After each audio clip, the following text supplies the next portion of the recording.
दिन का रात से जैसे मिलना, धूप में जैसे फूल का खिलना, सूरज चांद का आना जाना, दिल से दिल का मिलना बिछड़ना, कितनी अनोखी है ये बात, पर दो पल का साथ, पल दो पल का साथ,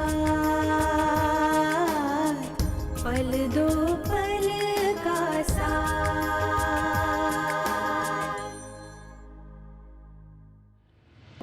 संदीप, तुम घबराओ मत। प्लीज मैडम, दूर हटिए आप। दूर आप हटिए। ये मेरा बेटा है, मैं इसकी माँ हूँ। मैडम, आपका बेटा पुलिस की कस्टडी में है। पुलिस की कस्टडी में रहने से क्या एक माँ बेटे का रिश्ता खत्म हो जाता है?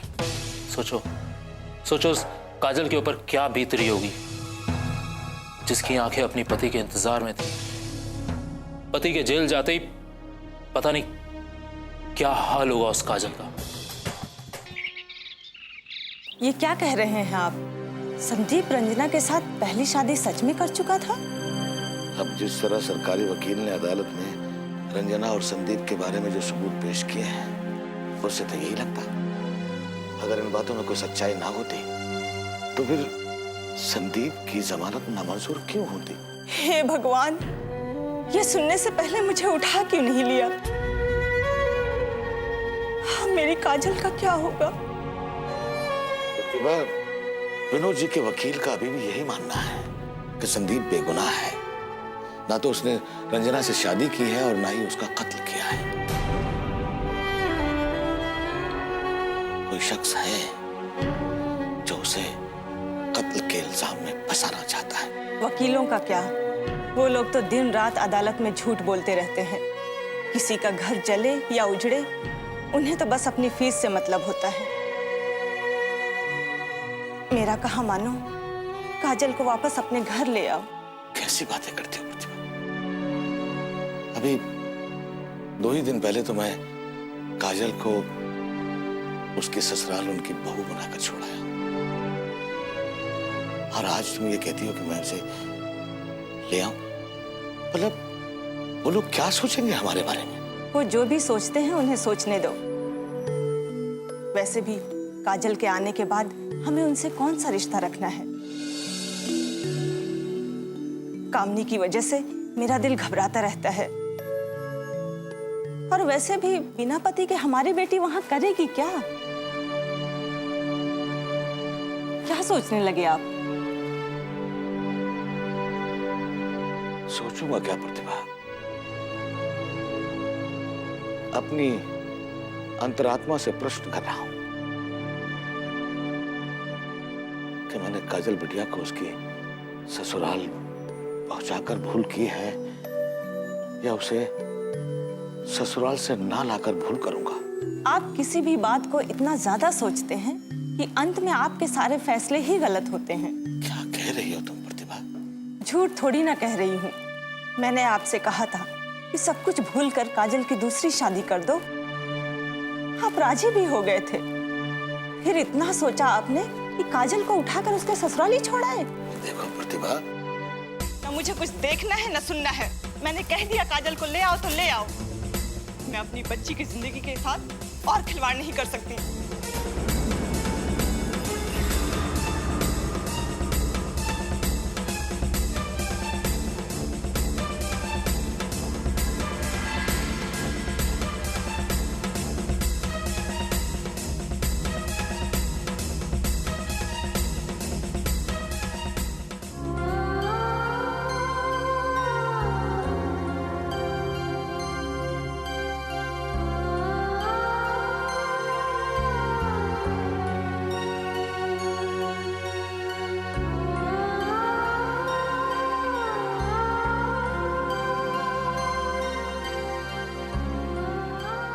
संदीप, संदीप तुम आ गए। मुझे तो यकीन ही नहीं हो रहा कि तुम आ गए संदीप। कितनी अकेली हो गई थी मैं तुम्हारे बिना संदीप।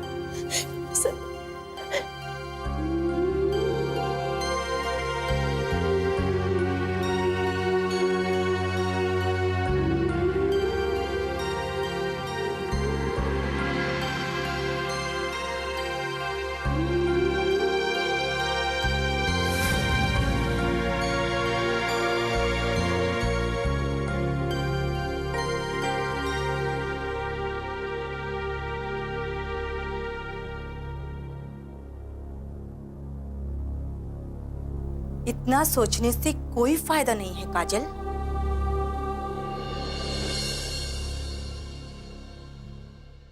जब किस्मत खराब होती है ना, तब ऊंट पे बैठे हुए इंसान को भी कुत्ता काट लेता है। इधर उधर क्या देख रही हो काजल? नहीं मम्मी जी, वो यही सोच रही हो ना कि मेरे साथ संदीप क्यों नहीं आया? काजल मैडम, पति और अच्छा परिवार किस्मत वाली औरतों को मिलता है। जब तुम्हें अच्छा पति पाने की इतनी लालसा थी मन में, तो अच्छी शक्ल के साथ अच्छी किस्मत भी ले आती।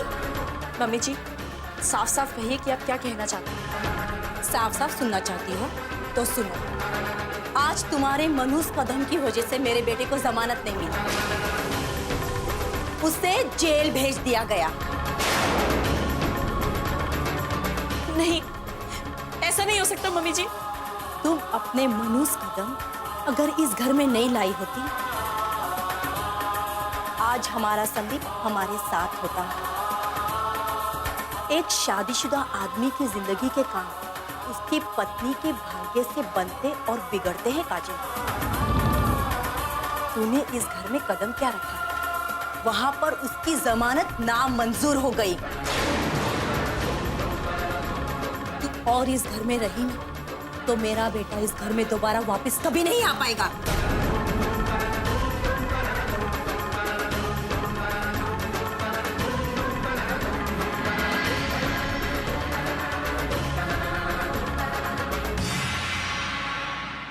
बचपन से माँ की उंगली पकड़कर आपके मंदिर जाती रही हूँ। पूजा कैसे होती है, क्यों होती है, इस बात का ज्ञान भी नहीं था। तब से तुम्हारी पूजा करती आई हूँ। तुमने मेरी पूजा, मेरी भक्ति का ये सिला दिया मुझे। यही बदकिस्मत और मनहूस जैसे नाम। मेरा ख्वाब मेरा ना हो सका, मेरा पति पल भर मेरे साथ ना रहा, पर मैंने तुमसे कोई शिकवा नहीं किया। दुखी मन से भी मैं नियमित रूप से तुम्हारी पूजा करती रही, पर आज जो कुछ भी मुझे सुनना पड़ा, उसके बाद मैं अपने आप को नहीं रोक पाई। लेकिन आज मैं तुमसे अपने हर सवाल का जवाब मांगूंगी, अपने हर दुख का हिसाब मांगूंगी मैं।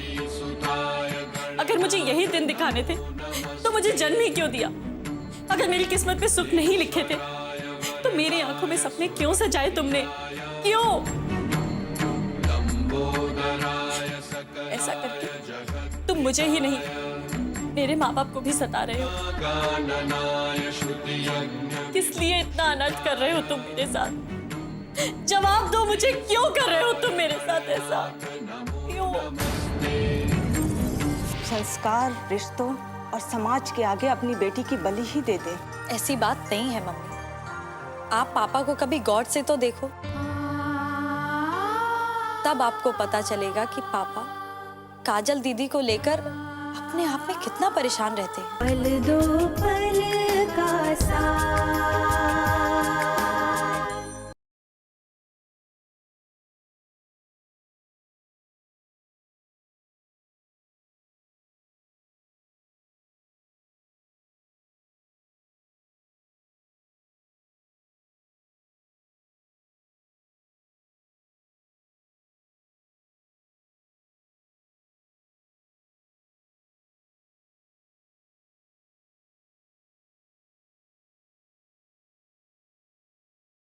पल दो पल का साथ।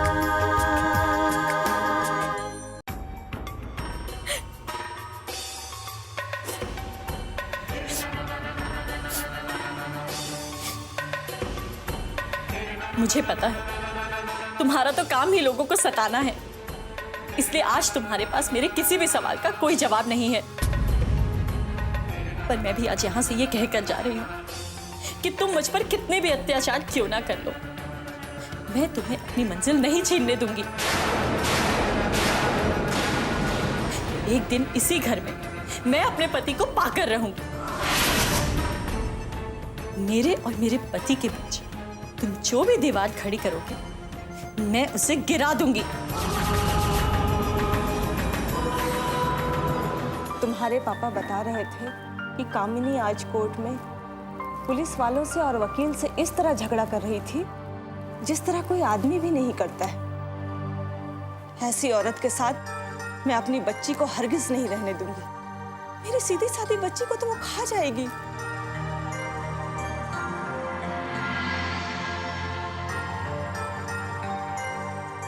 तुम क्या सोचने लगी रेखा? कुछ नहीं मम्मी, मैं सोच रही हूँ कि आप काजल दीदी को लेकर बहुत ज्यादा परेशान हैं। पापा है ना उनके बारे में सोचने के लिए। तुम्हारे पापा कहाँ कुछ सोचते हैं बेटी। उन्हें तो इस समाज, अपने संस्कार और रिश्तों के आगे अपनी बेटी दिखाई ही नहीं पड़ती है। उनका बस चले तो संस्कार, रिश्तों और समाज के आगे अपनी बेटी की बलि ही दे दे। ऐसी बात नहीं है मम्मी, आप पापा को कभी गौर से तो देखो,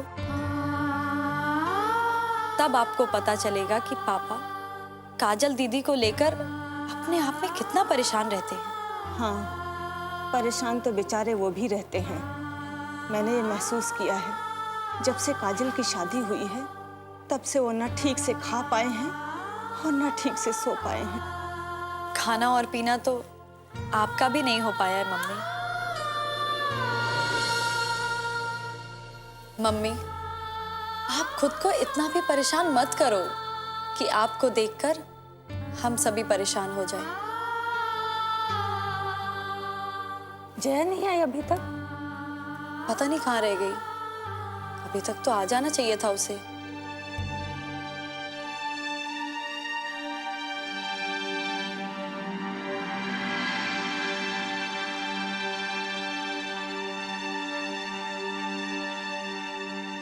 अब गुस्सा ठंडा हो गया तुम्हारा? मैं तुम पे कहाँ गुस्सा कर सकती हूँ? वो तो मैं किसी और पे गुस्सा थी और फिर तुम सामने आ गए। Very good. इसका मतलब ये कि वहाँ का गुस्सा तुमने मुझ पे उतारा। हाँ? सॉरी। सॉरी? एक बार फिर बोलो। सॉरी। एक बार फिर। इतनी बड़ी गलती भी नहीं की है जो 4-4 बार सॉरी बोलना पड़े। एक्चुअली मैं तुम्हें गलती के लिए सॉरी नहीं बुलवा। तो फिर किस लिए बुलवा रहे थे? वो जब तुम सॉरी बोलती हो ना, बहुत अच्छी लगती हो। अब कैसी लग रही हूँ? अभी भी अच्छी लग रही हो। अच्छा, तो फिर कहीं बाहर चले? बाहर नहीं जा सकते। अगर मैं घर लेट पहुंचा तो मेरे पापा ना मुझे जूते से मारेंगे। पापा से इतना डरते हो तो यहाँ क्या कर रहे हो? घर जाओ। सच में जाऊं? हाँ हाँ जाओ, और जाकर पापा की गोदी में बैठ जाओ। देखो जया, मुझे कुछ देखना सुनना नहीं है, प्लीज। ओके? पक्का जाऊं? हाँ जाओ। ठीक है, बाय। बाय।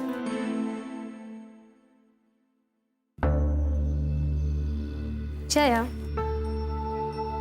क्या तुम संजय के साथ सारा दिन थी? फुल डे तो नहीं। हाँ, सुबह मुझे संजय मिला था, उसके बाद कॉलेज खत्म होने के बाद हम साथ ही थे। पर तुम्हें क्या काम है संजय से? एक्चुअली मुझे संजय से नहीं, तुमसे काम है। मुझसे? बोलो। जया, आसमान की दूरी जमीन से बहुत ज्यादा है, इसलिए छोटे पर वाले पक्षी आसमान छूने की कोशिश नहीं करते, क्योंकि अगर वो कोशिश करेंगे तो वो नीचे पड़े नजर आएंगे। देखो नैना, तुम्हें जो भी कहना है ना साफ साफ कहो, इससे ना मेरा भी वक्त बचेगा और तुम्हें भी कम बोलना पड़ेगा। ऑलराइट, साफ साफ।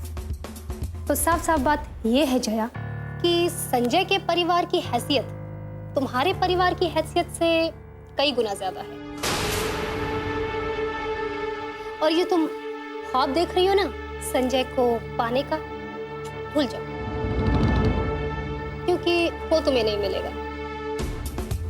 कल को तुम्हारा दिल टूटे, तुम्हें आत्महत्या करनी पड़े, तो उससे बेहतर यही होगा ना कि तुम संजय को आज ही छोड़ दो। देखो नैना, जया, तुम काजल भाभी की बहन हो, इसलिए समझा रही हूँ। कोई और लड़की होती ना तो समझाती नहीं, उसे संजय की लाइफ से जलील करके आउट कर देती।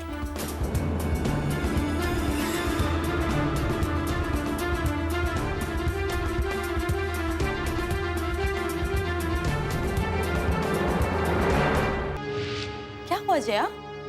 तू उदास क्यों है? नहीं, कुछ भी तो नहीं, बस ऐसे ही। अच्छा, अभी मैं थोड़ी जल्दी में हूँ, शाम को आके तुमसे बात करूंगी और हो सका तो तुम्हें कोई सरप्राइज भी दूंगी। पल दो पल का साथ।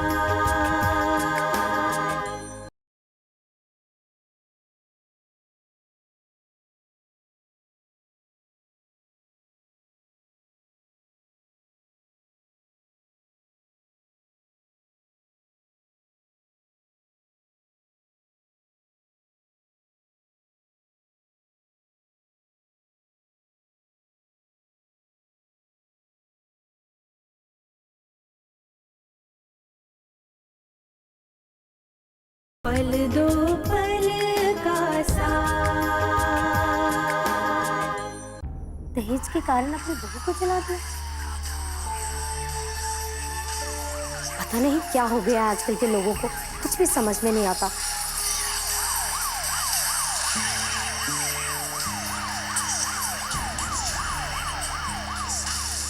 अरे बेटा, वो तुम्हारी फ्रेंड थी ना, क्या नाम था उसका? हाँ, जया। उसके ससुराल में सब ठीक ठाक है ना? मम्मी, आप जया का नाम इस घर में बिल्कुल मत लो। अगर डैड ने सुन लिया ना, लंबे लंबे लेक्चर स्टार्ट कर देंगे वो। अरे बेटा, तुम अभी तक नाराज हो अपने पापा से? मम्मी, मैं उनसे नाराज नहीं हूँ, लेकिन उन्होंने उस दिन ऐसी बात करी कि मेरे को बहुत बुरा लगा। आज की डेट में लड़के लड़कियां एक साथ कॉलेज में पढ़ते हैं और उनके बीच में दोस्ती हो जाती है, तो इसमें क्या गलत है? और आप जानती हैं, जया मेरी कॉलेज की सबसे बेस्ट फ्रेंड है। अगर उसकी किसी पर्सनल प्रॉब्लम में मैंने उसकी मदद कर दी तो इसमें मैंने क्या गलत कर दी मम्मी? अरे बेटा, तुम्हारे पापा का ये कहने का मतलब नहीं था। वो तो ये कहना चाहते थे, एक लड़का और एक लड़की के बीच में जो फ्रेंडशिप होनी चाहिए, लिमिटेशन के साथ होनी चाहिए, एक दायरे के साथ।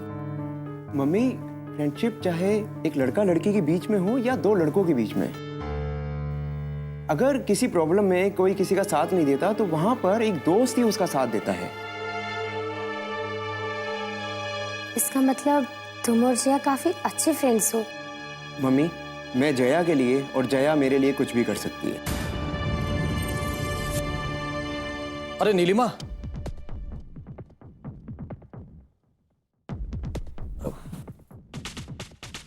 नीलिमा, वो प्रोफेसर विनोद शुक्ला जी का बेटा है ना संदीप, अरे वही जिसे शादी के दिन पुलिस ने अरेस्ट कर लिया था। हाँ, क्या हुआ?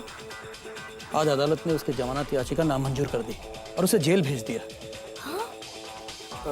मम्मी, मैं अपनी स्टडी के लिए जा रहा हूँ। ठीक।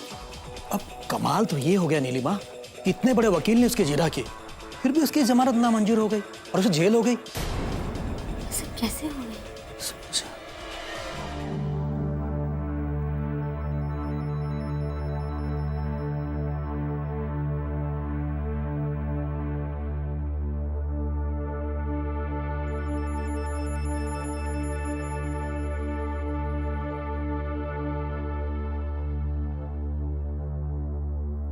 जया, जया मेरा पर्स कहाँ है? मैंने यहीं कहीं रखा था। वो तो मैंने बेड पर रख दिया था। क्या हुआ जया? तू उदास क्यों है? नहीं, कुछ भी तो नहीं, बस ऐसे ही। अच्छा, अभी मैं थोड़ी जल्दी में हूँ, शाम को आके तुमसे बात करूंगी और हो सका तो तुम्हें कोई सरप्राइज भी दूंगी।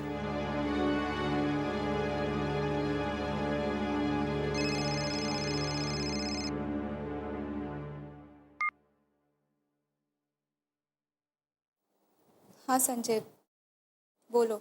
जया, मैंने सुना है कि संदीप भाई साहब की जमानत नामंजूर हो गई है।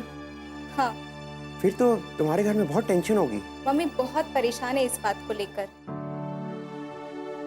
पता नहीं काजल दीदी पर क्या गुजर रही होगी। अगर तुम कहो तो मैं नैना के घर जाके वहां पता लगाऊं कि क्या चल रहा है। नहीं, कोई जरूरत नहीं है नैना के घर जाने की, और आइंदा मेरे सामने वहां जाने की बात भी मत करना तुम। जया, तुम ऐसे गुस्से में क्यों बोल रही हो? क्या हुआ है? संजय, कल तुम्हारे जाने के बाद नैना मुझसे मिली थी, और जानते हो वो क्या कह रही थी? क्या कहा तुमसे नैना ने? उसने मुझसे कहा कि मैं तुम्हारे और नैना के बीच से हट जाऊं। क्या ऐसा कहा नैना ने तुमसे? वो मैं कुछ नहीं जानती। अगर तुम्हारे और नैना के बीच ऐसा कुछ नहीं है तो फिर उसकी इतनी हिम्मत कैसे हुई ये सब कुछ कहने की? जया, तुम कहना क्या चाहती हो कि मेरे और नैना के बीच में कुछ चल रहा है? संजय, जरा एक बार तुम नैना के कहे हुए शब्द सुन लो, उसके बाद सोचना कि तुम्हारे और नैना के बीच क्या चल रहा है क्या नहीं। ऐसा क्या कहा है नैना ने तुमसे? संजय, नैना ने मुझसे कहा कि तुम काजल दीदी की बहन हो, इसलिए मैं तुम्हें समझा रही हूँ, वरना तुम्हारी जगह कोई और लड़की होती ना, उसे संजय की जिंदगी से जलील करके निकालती। इतना सुनकर कोई क्या सोचेगा तुम्हारे और नैना के बारे में? ओह नो, मुझे यकीन नहीं आ रहा नैना तुमसे ऐसे कैसे बोल सकती है। इस वक्त मेरी समझ में कुछ नहीं आ रहा है। मैं तुमसे बाद में बात करती हूँ। बाय। ये नैना मेरी जिंदगी में क्यों घुस रही है? जिसकी किस्मत में ही अंधेरा लिखा हो, उसकी जिंदगी में ये 4 दिए क्या रोशनी करेंगे? कि संदीप ने रंजना को एक्सीडेंट के बाद डॉक्टर राणे के अस्पताल में एडमिट करवाया था। और अस्पताल के रजिस्टर में उसने रंजना को अपनी पत्नी बताया था।